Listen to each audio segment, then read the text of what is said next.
Yeah. Okay, Ready. so today is Saturday, February 15th, and in regards to the sheet music, we need a little bit more practice with this top composition. He was very close to passing it, but we still need a little bit of work on knowing when to rest after the quarter notes and sometimes after the eighth notes. We had the tendency of expanding the measures. Like, I'll give you an example. With this particular measure, Jalen played it like 1 E and 2 E and but there's some breaking points in there because of the eighth notes. So it would be 1 E and 2 E and So those are some areas that we have to practice a little bit more. He already understands that, but we just have to allocate more time to practicing. Knowing when to rest after those eighth notes. So I decided to give him, he's about 80% in getting this down, but I want to give him one more lesson to really work on those spots. Okay. Now Only the top, not the bottom. well, we're going to also do the bottom too, because I asked him if he wanted to start working on the bottom, because since this one was close, and he said yes. Okay. So we are going to start working on this bottom composition. So regarding the bottom one, there are some new things I need to instruct here. Really two new things. Number one is this notation. Which one? This one here. Okay, and then number two is we're going to talk about what this means over here. Okay. But let's first discuss this notation here. This is called a flam, a hand-to-hand flam. And flams is spelled F-L-A-M. And these flam notes are actually spread all throughout the measures. As you can see, they combine them with many of the other kinds of notations that we've learned. So the flam, let me show you what we're doing with the flam. There's basically two notes to the flam. You have a grace note and a principal note. The grace note is always the softer note, and that's going to be the smaller note. That's the symbol of the smaller note. Okay, the principal note is the louder note, which is going to be the larger note. So with a flam, what you want to do is you're going to have the grace note down like this, okay? And you're going to have the principal note up like this. So flam would just sound like this. This is what a flam is. Now, this music is not specifying if we're using a right-hand flam or left-hand flam, and that's really not important right now. Okay. There will be a time where we're going to learn flams, where we're going to learn them from a technicality standpoint. But right now, he doesn't have to worry about that. The main thing right now is I would stick to either doing a right-hand or left-handed flam. But again, it's very important. If we do a right-handed flam, the right hand's going to be up. Okay, that's the principal note.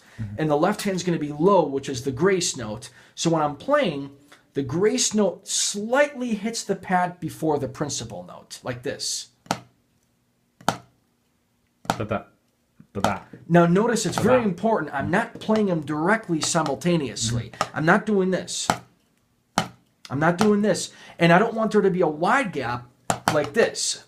We don't want that either. There's just a small gap. And if I wanted to alternate, it's like, you can always hear the difference. That's what they look like.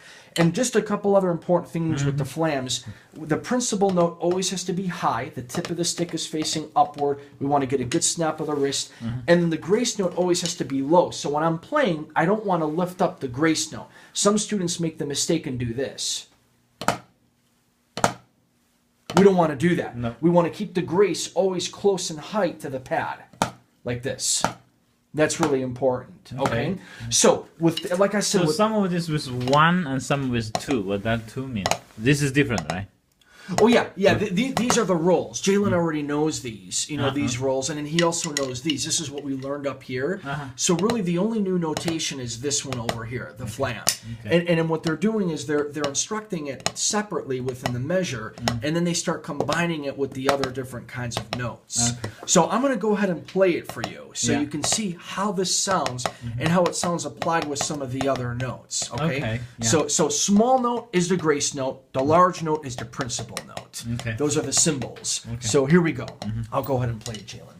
So 1 and 2 and 3 and 1 and 2 and 3 and 1 and 2 and 3 and 1 E and 2 and 3 and 1 and 2 and 3 and 1 and 2 and 3 and 1 and 2 and 3 and 1 and 2 and 3 and 2 and 3 and 1 E and 2 E and 3 E and 1 and 2 and 3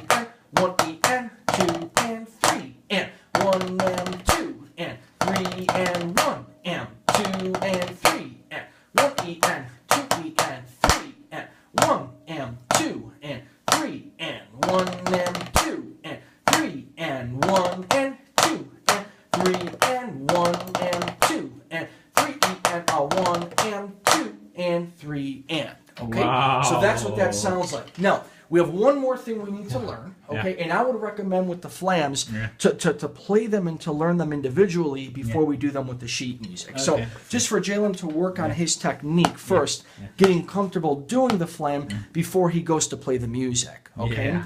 That would be my suggestion. Now, with this, let's talk, this is the last thing we need to go over. What in the world does this mean? This is very common to see in songs, and this is just another way of writing a repeat. So this is a first repeat and a second repeat. That's what it's called. So if I'm playing it one time straight through like this, I'm going through it, I'm going through it.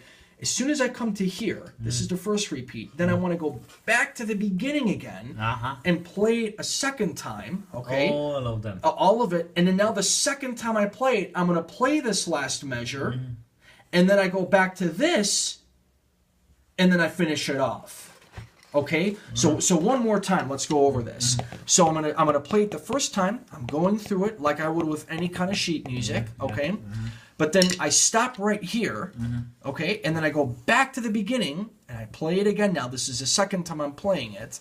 I'm going through it. Okay, and then I want to finish it the second time. So I come here, but then I go back to this one, and then I play this again, and then that's the end.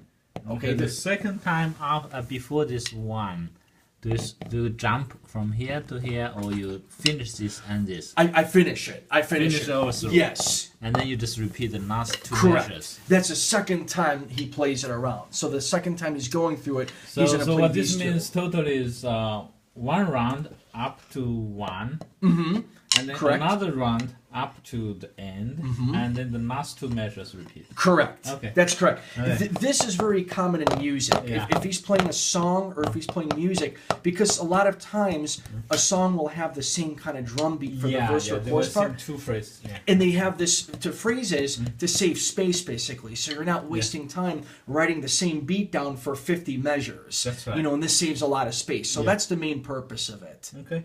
Okay? Okay. So, all right, buddy. Does that make sense?